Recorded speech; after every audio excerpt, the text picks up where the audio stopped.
अब इसका फॉल्ट है लाल और सब्ज बत्ती, ये बोलते हैं। अब इसे चेक करेंगे, इसे खोल कर पहले इसके एफएटी चेक करेंगे। एफएटी, ये एफएटी चेक करेंगे और मीटर को हम सामने पहले तो ये चेक करेंगे।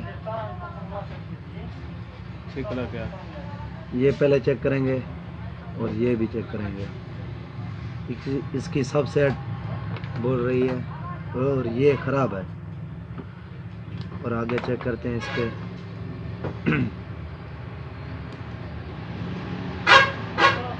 ये भी ख़राब है,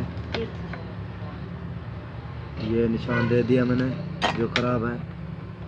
और आगे इसके चेक करते हैं। ये मीटर सुई आधी ये कर रही है और ये भी सही है। ये टेक का निशान दे रहा हूँ। और इसके आगे और एक चेक करते हैं। ये सब तरफ बोल रहे हैं ये भी ख़राब है।